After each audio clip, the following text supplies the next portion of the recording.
বাংলাদেশ জাতীয়তাবাদী দলের সিনিয়র যুগ্ম মহাসচিব, আমাদের সকলের অভিভাবক, যিনি আন্দোলন সংগ্রামের একেবারে দুঃসময়েও আন্দোলনের বাতিকে টিম টিম করে হলেও জ্বালিয়ে রেখেছিলেন।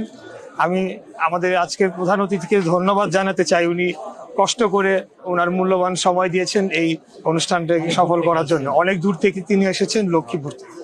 আমি আরো ধন্যবাদ জানাচ্ছি যার সিগনেচারে আসলে আমি একটি কমিটিতে অন্তর্ভুক্ত হয়েছি, যেখানে আমার বাস্তবিক অর্থে কোনো ক্ষমতা আমাকে দেয়া হয়েছে একটি সংগঠন করার জন্য। তো আমি এইটাকে একটা মনে করি যে একটা বিশাল দায়িত্ব। এটা কোনো পুরস্কার নয়। আমি কিছুদিনের জন্য এসেছি, এখানে কাজ করব। সংগঠন অলওয়েজই ব্যক্তির উপরে হবে। তো আমি এই সংগঠনটিকে আরো কিভাবে বড় করা যায়, আরো কিভাবে শক্তিশালী করে রেখে যাওয়া যায়, যাতে আমার পরবর্তীতে যিনি আসবেন তারা এটিকে এগিয়ে নিয়ে যেতে পারেন, সেই কাজটি করে যাব। আর সর্বোপরি মুক্তিযুদ্ধ বিষয়ে আমি অবশ্যই আমার এখন মন্তব্য করতেই হবে।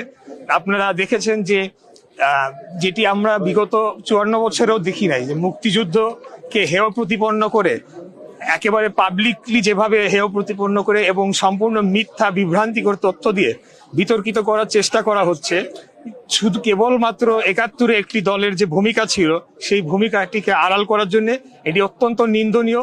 গণ অভ্যুত্থানের পরে গণ অভ্যুত্থানের পক্ষের যারা শক্তি আমরা ছিলাম, আমাদের এক থাকার কথা ছিল, কিন্তু আমরা আজকে সেটি থাকতে পারছি কিনা সেটি আমাদের মাথায় নিতে হবে। এবং সেটারই কারণেই কি হাদির মতো দেশপ্রেমিকদের উপরে নির্মম বর্বরোচিত হত্যাকাণ্ড সফলভাবে করে পালিয়ে কিভাবে যেতে পারছে। তো এটি আইদার ইন্টেলিজেন্সের ব্যর্থতা, আরেক দিক থেকে দেখতে গেলে ইন্টেলিজেন্সের সফলতা, যেটি আপনারা বলেন। আমরা শুরু থেকেই বলে আসছি যে হাসিনার দোসরদেরকে নিয়ে এই বর্তমান সরকার তারা সংসার করে আসছে। তারা আমাদের কথা শোনে নাই। আমাদের অভিজ্ঞ রাজনীতিবিদরা বারে বারে বলেছেন প্রশাসনের সংস্কার দরকার, কেন নির্বাচন করতে হলে কি কি সংস্কার দরকার, সেগুলো তারা করে নাই। তো যাই হোক, আমি এখানে বেশি কথা বলবো না। আমাদের সিনিয়র যুগ্ম মহাসচিব, উনি আমাদের নেতা, উনি সব বলে দিয়েছেন। উনি আমাকে সুযোগ করে দিবেন আগামী দিনে এই দলের জন্য কাজ করার জন্য। আমরা ক্ষমতার জন্য লড়াই করি না, সেটা নিশ্চিতভাবে যদি একজন জলজন্ত উদাহরণ থাকে সেটি হলো আমাদের আজকের প্রিয় প্রধান অতিথি। তো ইনশাল্লাহ দেশ এবং জাতির জন্য কাজ করে যাবে।